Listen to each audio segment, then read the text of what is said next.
La séquestration du carbone, l'eau, c'est des choses qui ont toujours été, on va dire, importantes, mais on en prend de plus en plus conscience maintenant, à l'heure où on parle de dérèglements majeurs au niveau planétaire. Voilà, le rôle assigné à la forêt, à mon avis, ça devrait être en premier lieu celui-là.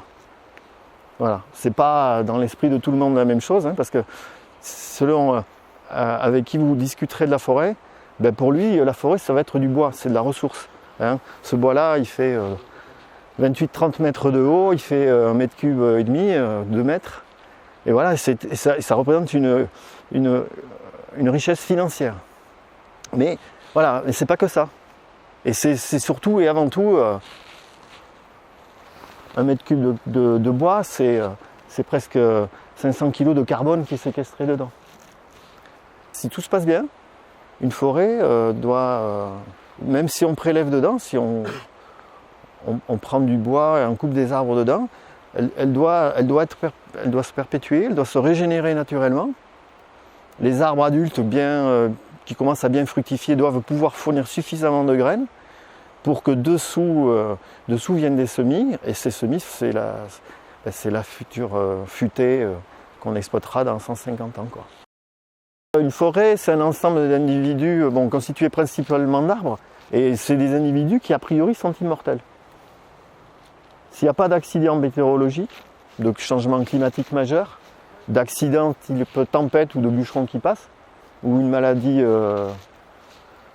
liée à des insectes ou des champignons, un arbre il peut vivre indéfiniment. Les arbres les plus vieux connus au monde, c'est plus de 10 000 ans.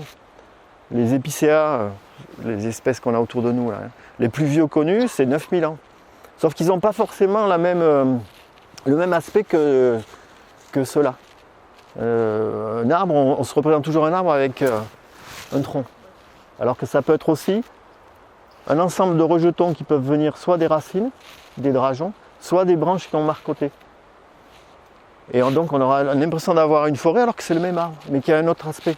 Parce qu'on lui aura laissé le temps d'aller au bout d'un cycle et de prendre une apparence différente. Alors que génétiquement, c'est exactement le même sujet. Et donc ça peut, en Suède, il y a des épicéas qui ont 9000 ans. Donc 9000 ans, c'est la fin de l'ère glaciaire, enfin la fin du Würm, c'est 12 000 ans, quoi.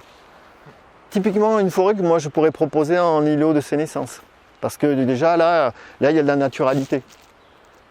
Sauf que là, c'est du privé, c'est de la forêt privée. Je sais qu'il y aura des coupes d'ici peu. Voilà, donc la belle forêt, regardez là, ça ne va pas durer. Alors pour les forêts d'ici et de beaucoup d'endroits dans Beldon, beaucoup de forêts des Balkans, c'est des forêts très récentes, comme ici, c'est une forêt jeune, qui est souvent issue de l'abandon du pâturage.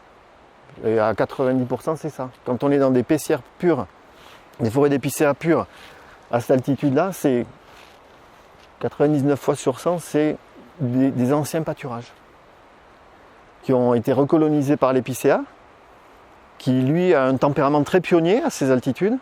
C'est une espèce qui profite des espaces dégagés, qui se développe très facilement sans concurrence, puisqu'il n'y a que de l'herbe. Voilà, donc dans un premier temps on a ça, mais c'est pas dit que cette forêt-là, c'est même certain que c'est pas la forêt stable. C'est pas je ne sais pas si vous connaissez le terme de climatique, hein, le climax d'une forêt, c'est-à-dire l'optimum écologique que peut atteindre une forêt.